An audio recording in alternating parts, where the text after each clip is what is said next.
Hello, everyone. Thank you so much for the introduction, and thank you for the invitation to talk about assistive technology and accessibility in the workplace. This is going to be hopefully a dynamic conversation around different ways in which we can use technology and accommodations to make our experience in the workplace more universally designed. So I'm going to be pulling from themes of universal design. I'm going to be pulling on, legislation that the amazing presenter from the last talk gave as well. And I also want to inform you how you can utilize Tech Owl services in the Commonwealth of Pennsylvania in the long term to help you achieve the assistive technology that you need and to get the assistive tech that you need. So on the slide, the title says accessibility in the workplace. I have the Tech Owl logo, which says technology for our whole lives, Institute on Disability at Temple University. I also have included up top the Temple University College of Education and Human Development logo with Institute on Disabilities as well. My name is Tom. I'm the Senior Assistive Technology Coordinator at Tech Owl. I've been at Tech Owl for over 5 years. And sadly, I'm actually ending my time at Tech Owl in 3 weeks. So I will be saying goodbye. However, I'm so excited to be able to share this information with you today. And I will be giving you all the general Tech Owl email so you can stay in contact with Tech Owl as well as all the information. And so after this presentation, unfortunately, I will try to connect who I can for the next 3 weeks, but to know the centralized website where all of our resources are is the most important aspect of this presentation, or how to continue to connect with Tech Owl. The image on the slide is myself and my colleague Alana with the Philadelphia Eagles swoop. Tech Owl's main office is located in Philadelphia, so I am by proxy an Eagles fan, and we were celebrating that with our friend Swoop. So there, I try to make my talks, especially online, as accessible as possible. So for this presentation, you probably have noticed I'm describing all of the images on the slides. These slides are accessible, and you're going to have these after the presentation as well. But during the presentation, I don't want to assume that everyone on participating can see the screen. So I'll be describing every image. I believe that I saw an ASL interpreter. I don't know if that's for the whole day, but I changed up my slide last minute because I saw an ASL interpreter and I thought that was wonderful. So I don't know if they're still here, but if so, that's rad. There's not cart captions, but there are automatic captions on Teams, so you can enable automatic captions. And if there's any other accommodation you need, please let me know. Unfortunately, on Teams, I struggle to read the chat. And so Diana or anyone else on the call, if someone in the chat asks me to slow down my speech or they have a question, if you could please let me know so I can accommodate Sure. the audience. That would be, thank you so Absolutely. much.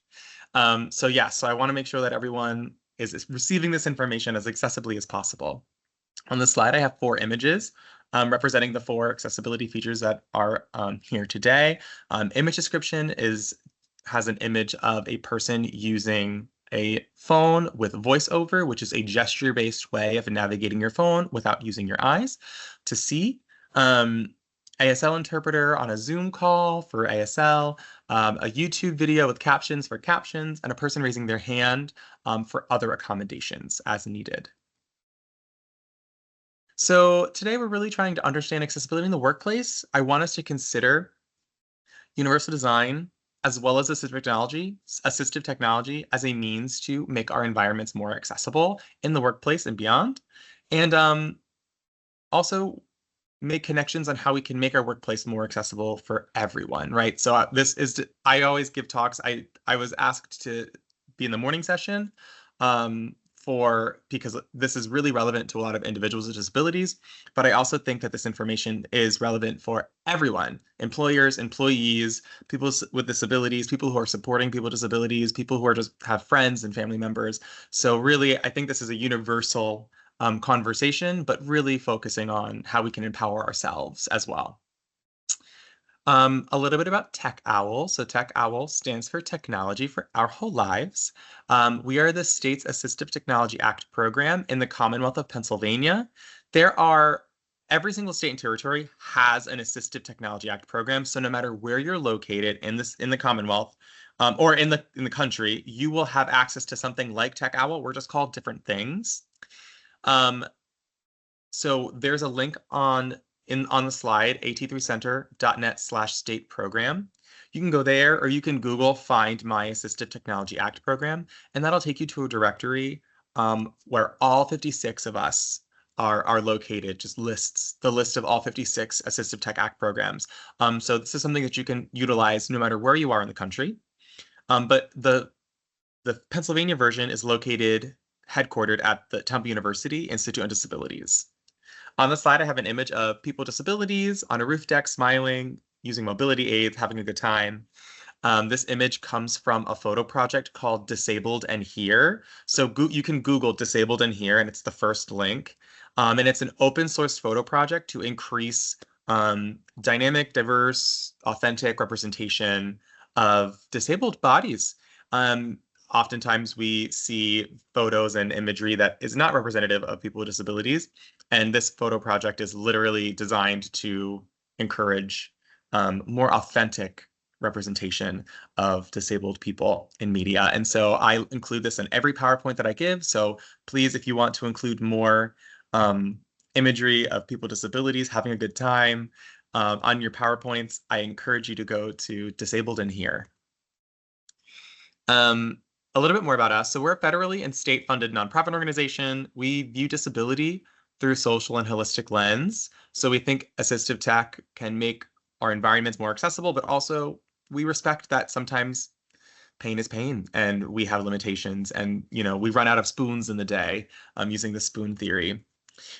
We believe in a user-centered experience. So we're putting, the people who are using the device in the center of the conversation. We don't have any corporate bias. We want to give you as many options as possible. Actually, we are required to give you at least 2 options for any assistive technology that we're recommending or solution that we're recommending. We're required to give you options.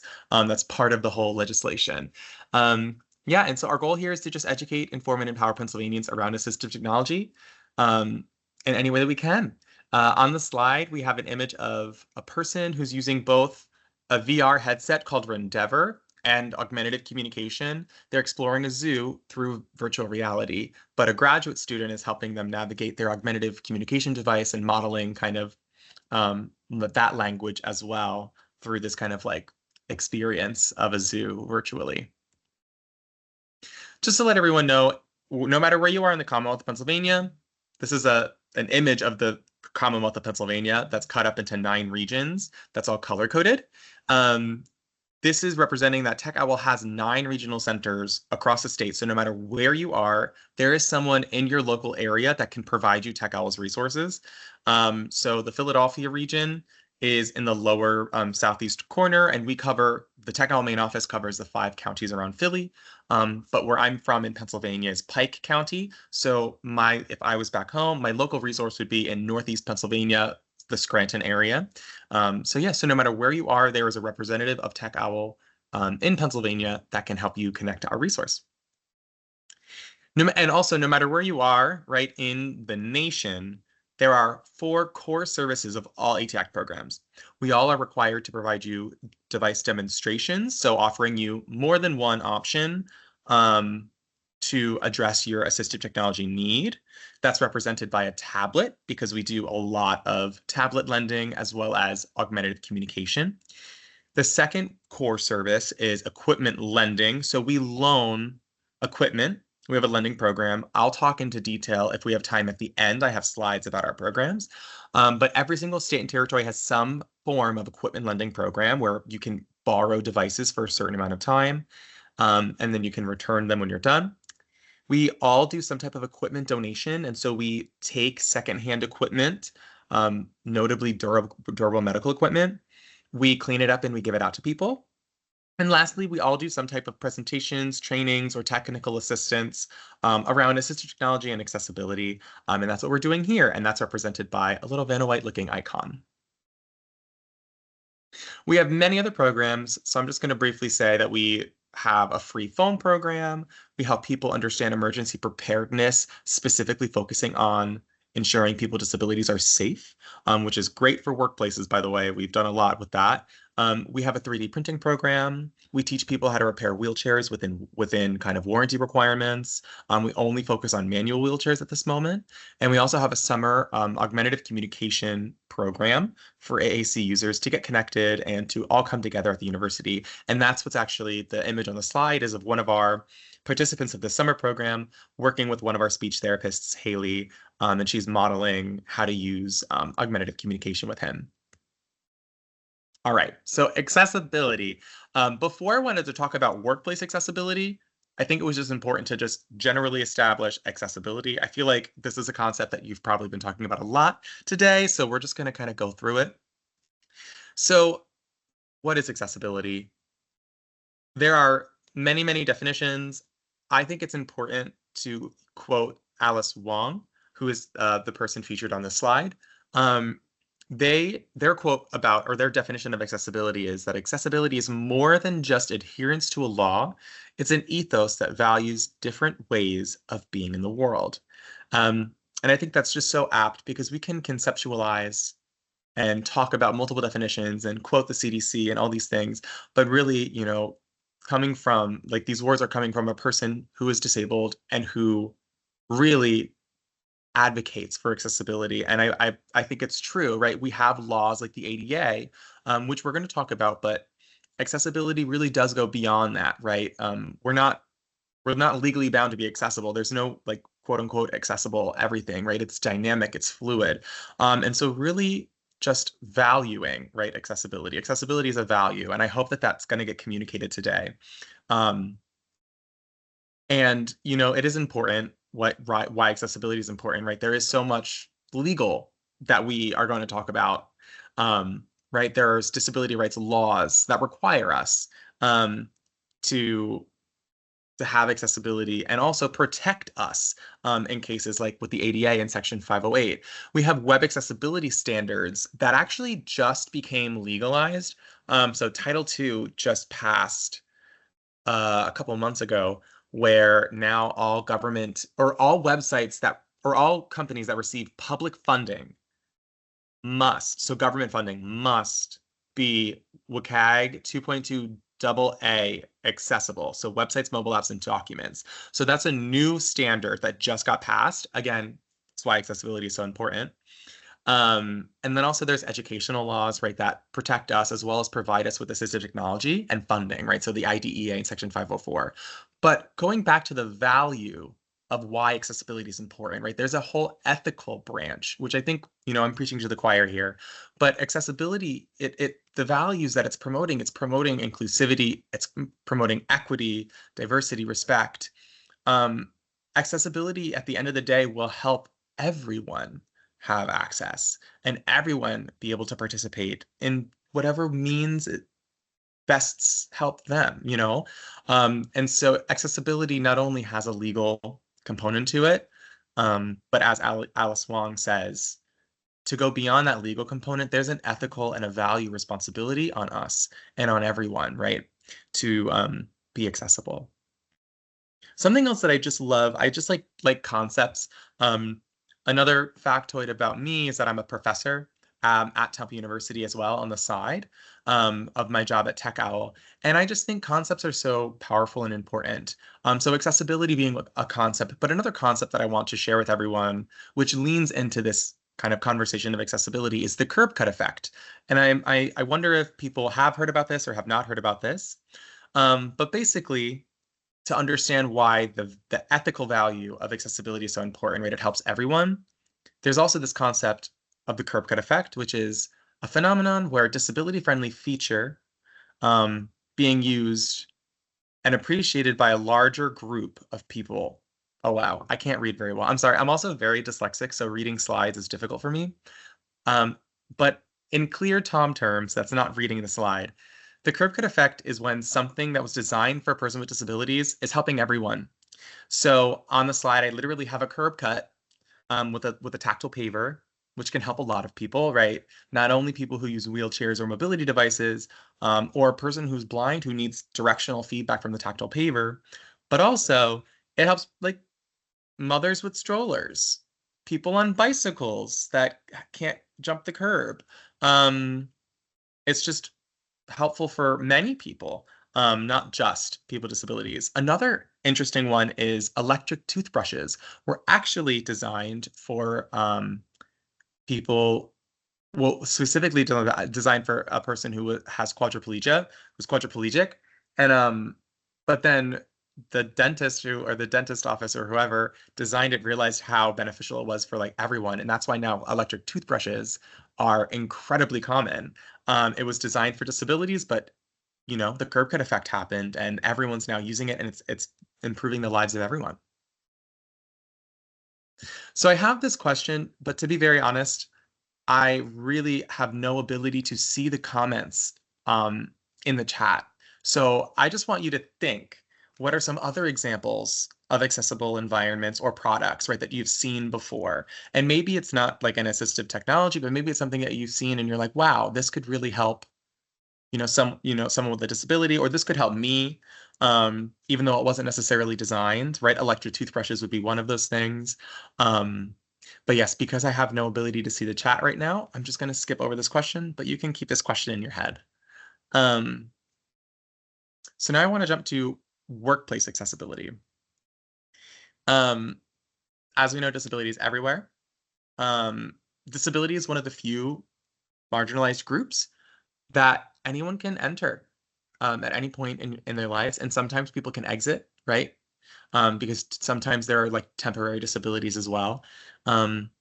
Aging into disability is part of the human condition. And so if we have the privilege to live long enough, right, we all will experience some form of disability or limitation.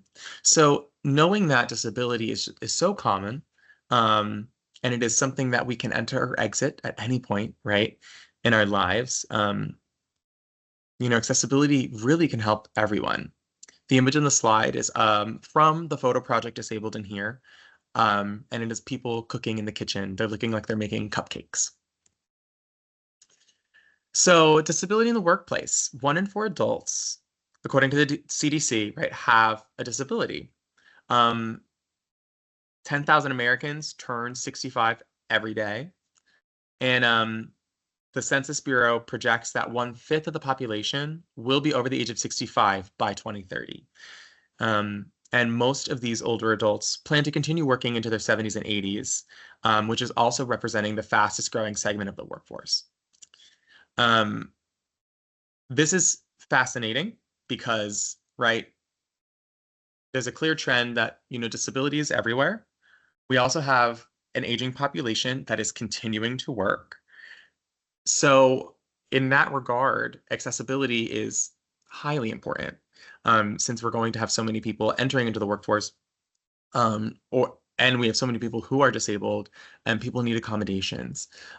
So just to know that these are some statistics that I thought were really interesting, especially in this conversation of workplace accommodations and accessibility.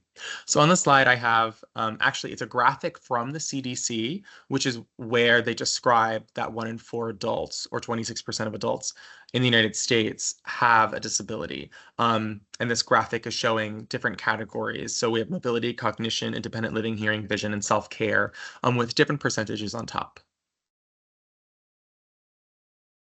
And, thankfully, we have legislation like the Americans with Disabilities Act, which makes it unlawful to discriminate in employment against a qualified individual with a disability. So this is a piece of legislation that is incredibly dynamic and ever-changing, and ever kind of expanding, thankfully, and which protects a lot of us in the workforce. On the slide, I have an image of 3 people with disabilities, all just like chatting and laughing. Again, this is from the project Disabled in Here. Job discrimination is absolutely illegal. So states and local governments cannot discriminate against a person with disabilities. Employment agencies as well cannot. And private employers with 15 or more employees also cannot. I remember this actually came up in the Q&A from last session. Just want to let everyone know, I actually Googled this because I knew that I was going to say this during my talk. And so someone asked that if it was for 15, does it have to be 15 full-time employees, or do part-time count? And it does. The relationship's actually the employee relationship. So you can have a combination of 15 part-time and full-time employees. However, what does not count is independent contractors. So if your company has 15 full-time and part-time employees that are documented legally as employees, so the relationship with that employer is as an employee, so a W-9, then you're good. If that person is an independent contractor, or there's 15 independent contractors, then that does not get lumped into this legislation. So I just wanted to clarify that. I know some people ask, so part and full-time employees count to that 15 number. It is if there's a bunch of independent contractors, then that would be when it doesn't count. So on the slide, I have an image of multiple people potentially in a workplace having fun. They seem to be smiling and laughing. And then we have reasonable accommodations. So providing reasonable accommodations for any qualified employee, applicant, or employee. So Tom, as well, in the application process, if you need an accommodation, they are obligated to provide you that accommodation.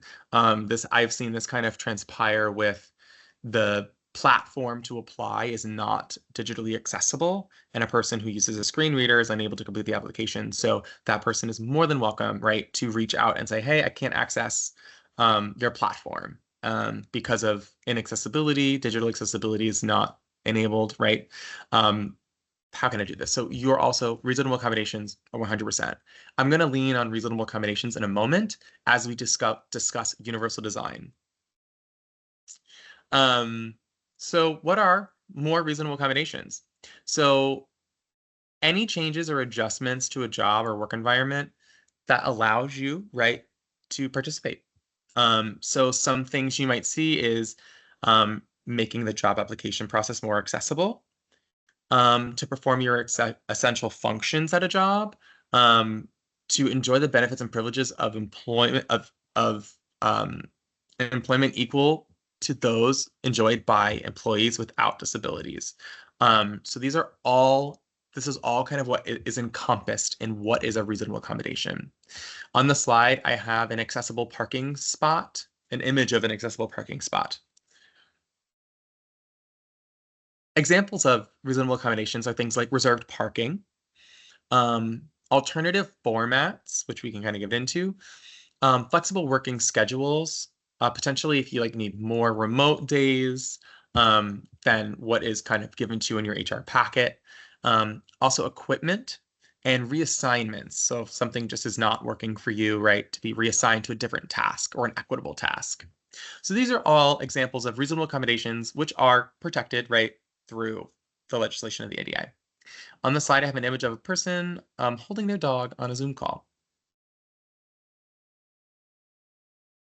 So again, I don't have the ability to see the chat. I'm so sorry. But I do want you to think, what are other reasonable accommodations that you have seen in the past, or maybe that you've asked for? You don't have to share this publicly, but this is, again, something to just continue to think about.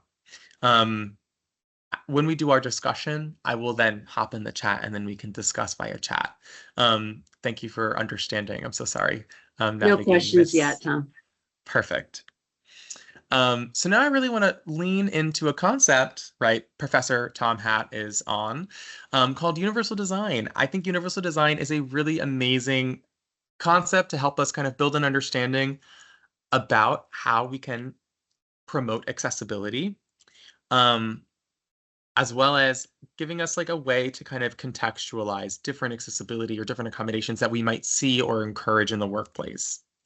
So universal design, again, I am horrible at definitions and reading slides, but basically universal design is a way in which we can compose our environment so that it can be accessed, understood, and used to the greatest extent possible by all people, regardless of age, ability, size, or disability. So that's the definition of universal design.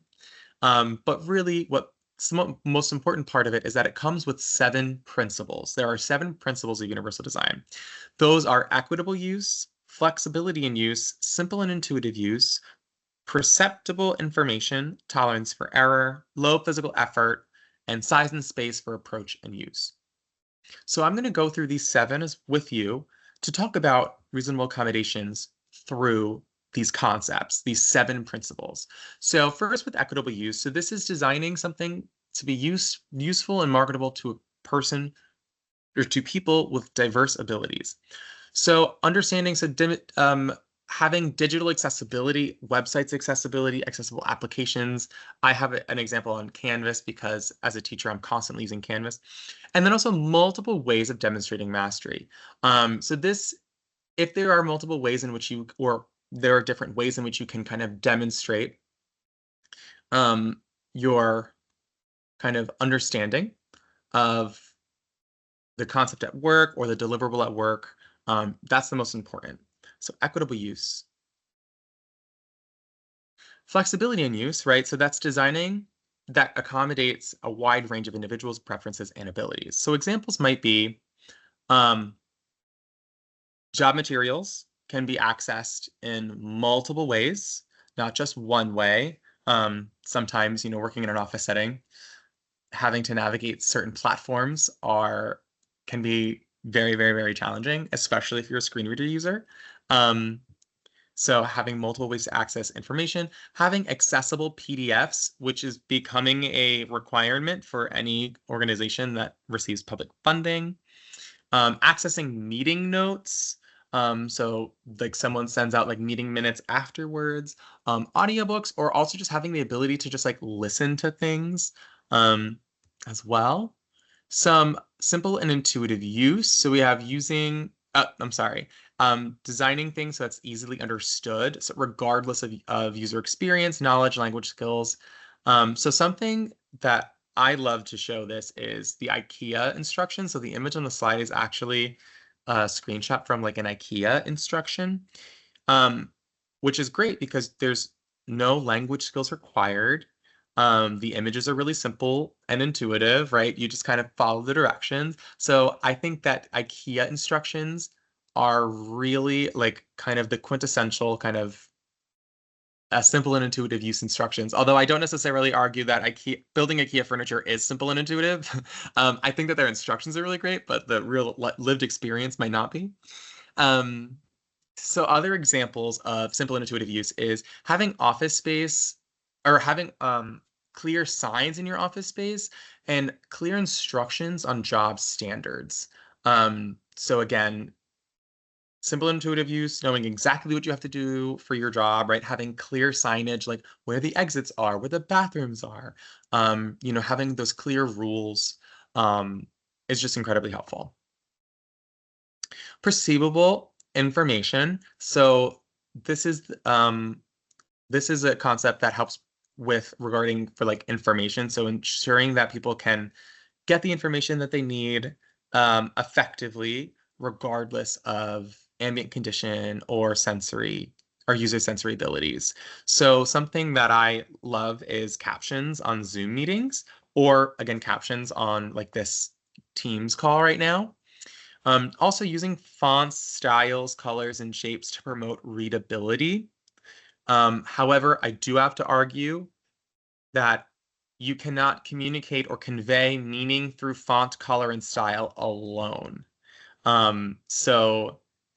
As someone who is colorblind, also someone who works with a person who is blind, it's really important to ensure that your meaning is conveyed through like header structure, and through words, right? And through descriptive links, not just color highlights, underlines, and things and different sizes.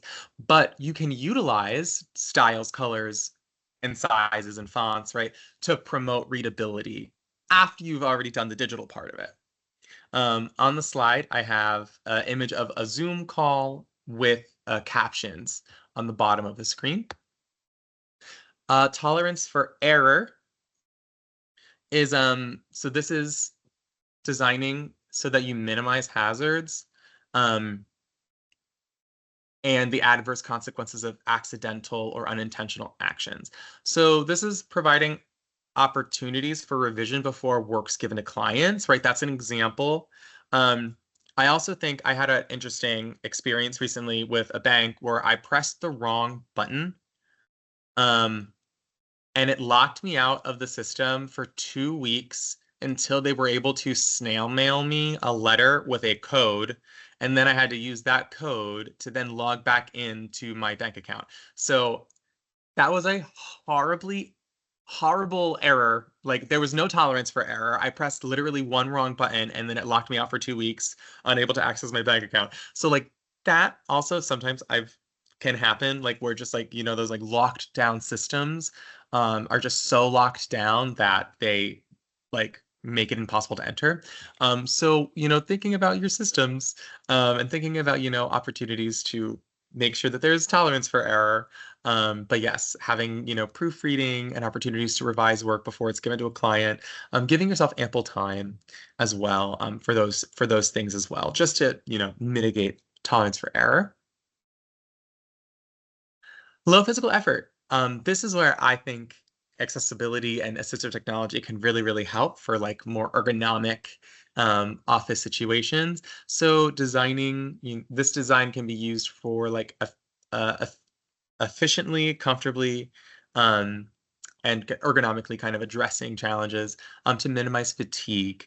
So providing options like for writing and typing tools, ergonomic mice, ergonomic keyboards. I have a sit-stand desk at work because I'm someone that fidgets a lot. So having also maybe an ergonomic chair and ensuring that your office setup does not require significant physical strain. Also accessible doors for the bathroom, right? So like a push button to get in and out of a bathroom, right? Or exits. That actually is not ADA compliance, right? I don't for like bathrooms specifically, um, which is kind of like not great, but fortunately, oft people do put in those buttons. At least at the university, there are a lot of accessible bathrooms that have the button as well. On the slide, I have an image of a person holding an ergonomic mouse and size and space for approach. So this is, ensuring that there is a clear space for a person to be able to kind of utilize the space. So on the slide, I have a person who is using a wheelchair, sitting at a desk. Some examples of size and space for approach um, is having various seating options, allowing people to maybe even choose what seat that would work best for them. Also, having adjustable tables. Like I said, I have a sit-stand desk. Having access to the bathroom, accessible bathrooms, accessible buildings. So ensuring that there is an automatic door opener to get in and out of the building, ramps, ensuring that in your office space that the cubicles aren't too close together, that there is like enough room for a wheelchair user to be able to comfortably navigate. All very important things. All right. So time to think, right? So this question, again, maybe we can chat in the chat after. But what would you change about one of your workplaces, knowing all that you know now about universal design and different reasonable accommodations? So that's just something to think about. I have some solutions, right? Um, I think it's important to talk about kind of more specific examples and connect the dots of universal design.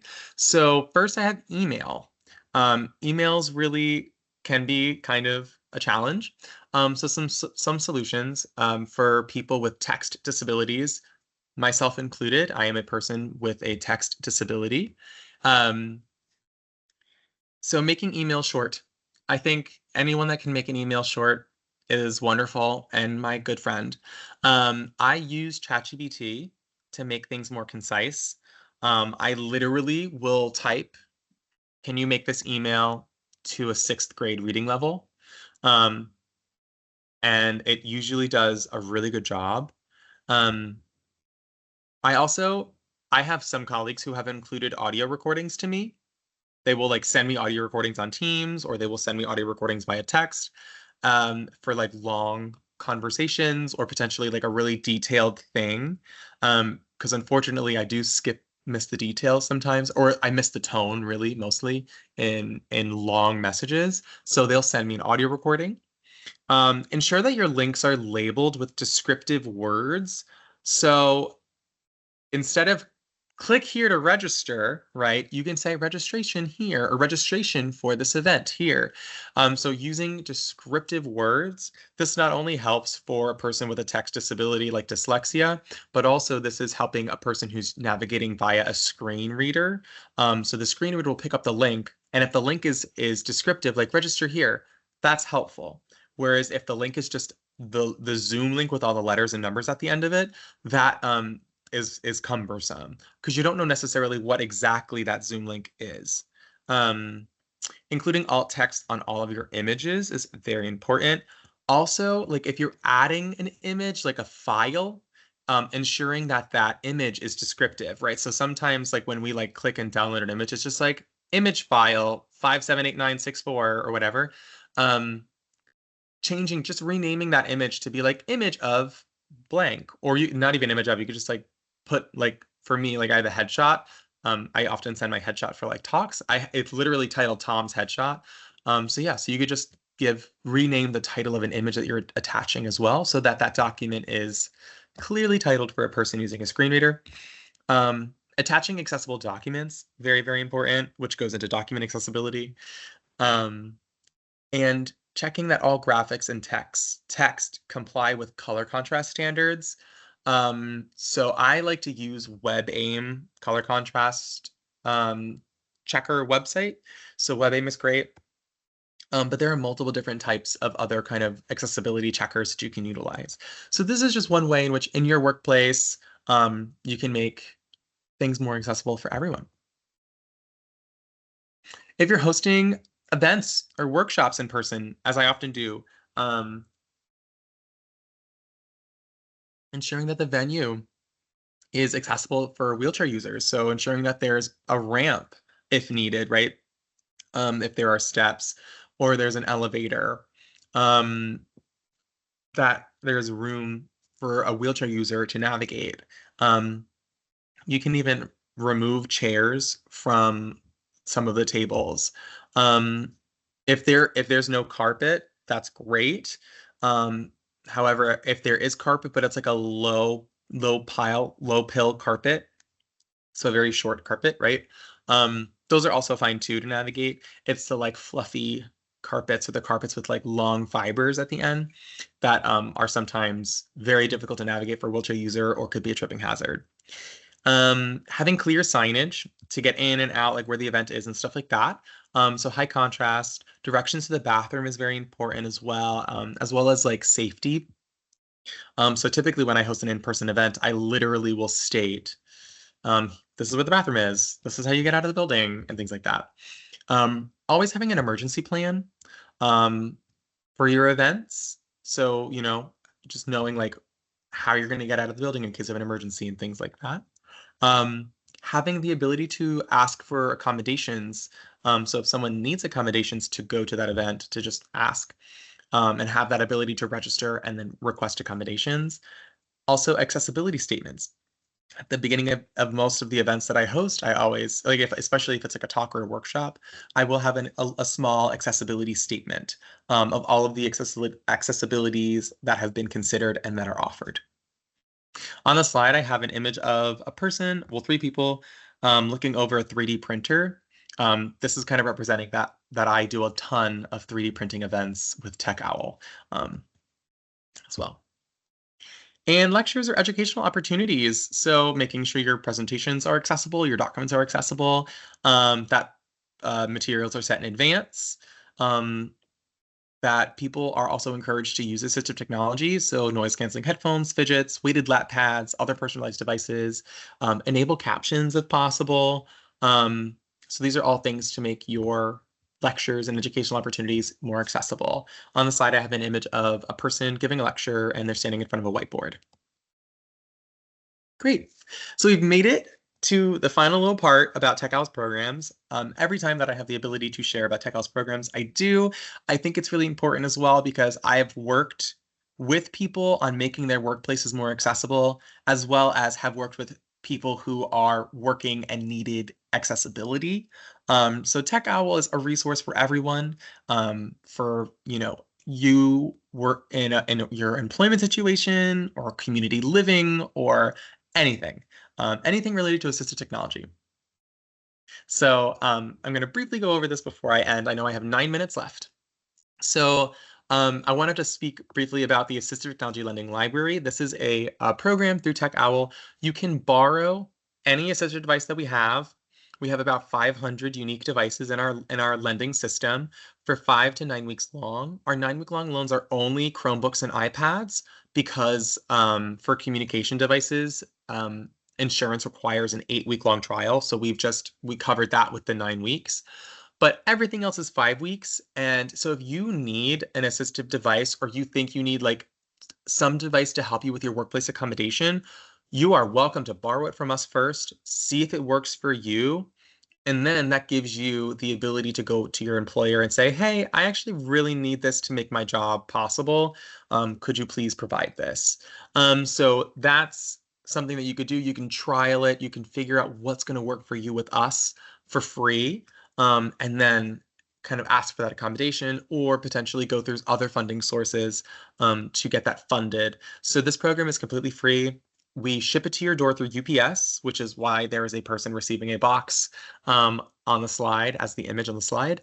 We also, inside that box, include a prepaid return label. So at the end of your 5-week loan, you can save the box and the label, and then you can put that label back on the box and send it back to us. Totally good. We also can get on a phone call with you, provide you demonstrations, kind of problem solve around that device with you. No worries. If we don't have something that you would like to borrow, we have a suggest a new library item button, which is great. We get those and they come directly to our inboxes. And so you'll probably hear from us very quickly about your request. Sometimes we have the device or we have like a comparable device. So we'll recommend a comparable device to you to trial with us. But if we don't have the device, then we are happy to look into it to see if we can purchase it. The only times that we really cannot purchase a device for our library is if it requires a prescription. So there are a lot of low vision devices out there that require prescriptions. And so it's always a caveat. So I always say like we will try our best to get a device that we don't have if there's no prescription required. But for the most part, this is a really good touch point as well. If you just can't find what you need, you could just contact us. We provide demonstrations and consultations around assistive technology. On the slide, it's an image of me demonstrating a phone magnifier or the magnification on someone's phone with a 3D printed magnification device, as well as some other, braille displays in the background. So we can meet one-on-one with people to demonstrate and walk through a bunch of technology solutions, which is super helpful to have that one-on-one experience, right? Because we don't want to assume that everyone knows what they need. We have the knowledge of technology, right? And you all know your bodies and you all know your needs. And so when we connect in a consultation, a lot of solutions can come up. So we love to just invite people in the office, or we can invite them on a Zoom call. We have augmentative communications services. So we do a lot through the city of Philadelphia as well as for the state with ODP. But we also do some general, we can get on a call with you as well, and you can meet with one of our 4 speech therapists to talk about different augmentative communication and speech services and things like that. But we do not offer speech therapy, and we do not write we will, on a fee for service basis, write to insurance, but that is not free. But we do general consults. Those are always free. We could just hop on a Zoom call and talk about solutions and get you on the right path. And if you do qualify for our other programs, like our Birth to 3 EI program, our Just So program through ODP, which is just for ODP consumers, and our Philly IDS consumers program, then amazing. Please reach out if those are programs that you do qualify for. We have the image on the slide is of a person on a Zoom call. We provide technical. I just want to let you know we're about 5 minutes to the end. Perf. We're right around the corner. That's great. I want to inform everyone that we do provide technical assistance. So digital accessibility and website accessibility recommendations. I am our digital accessibility expert on staff. So unfortunately, since I'm going to be transitioning out, that is going to be vacant. So we can't do too much around digital accessibility for now until we kind of fill that capacity in a few months. But we do physical and digital space or physical space audits as well as programmatic audits. And so sometimes people are like just hosting a conference and want to ensure that they're doing it in an accessible way. You can come to us and we're happy to help you think through accessibility challenges. We're happy to help you also think about physical spaces. We've also done workplace accessibility help and recommendations as well. We also help people understand emergency preparing and creating emergency plans inclusive of people with disabilities, and just general inquiries around accessibility and assistive technology. The image on the slide is of an office space on Temple's campus that we helped make more accessible. We have a reused equipment program, so we have 12 locations across the state. We accept things like wheelchairs, walkers, and crutches, and canes. Wheelchairs only, manual wheelchairs, and we also accept durable medical equipment like shower chairs and commodes. And we have in our center a bunch of all of these things on the slide. So yes, in our Philly office, right, we have amplified telephones, we have bed rails, canes, crutches, commodes, ramps, threshold ramps, curbs, and single step ramps. And we also have walkers and walking accessories. Excuse me. On the slide, we have images of many canes and crutches, as well as a rollator. We also do 3D printing. So we have a 3D print device catalog of about 30 devices that people can utilize. They can just request from us on our website. It's completely free. We ship it to your door. We don't ask for any documentation of disability or anything. We just say, do you need something? And we'll 3D print it for you, and there's no issues. We do some individualized projects, but predominantly augmentative communication key guards. However, on the slide, I have an image of a PVC walker that some OT students made for a little girl. And we also do large maker events, which we do every holiday season. We adapt about 150 to 200 toys for kids with disabilities and give them out. We have a free phone program, which is actually super helpful, especially for so much of our job is on our phone.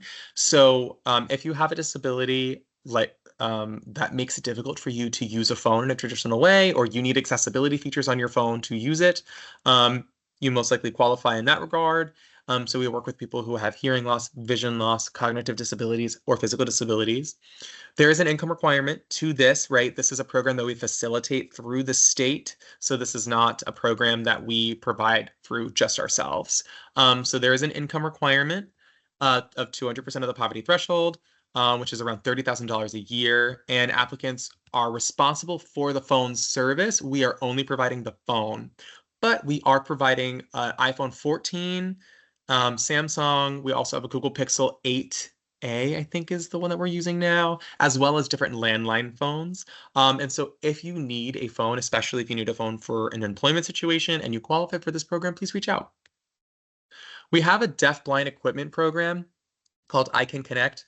If you know any person who has vision and hearing loss, the combination of the two, vision and hearing, not individually, not just hearing loss or just vision loss, both vision and hearing loss, please send them our way. We have this program. It helps people not only get the devices that they need, and there's no limit to like what device, right?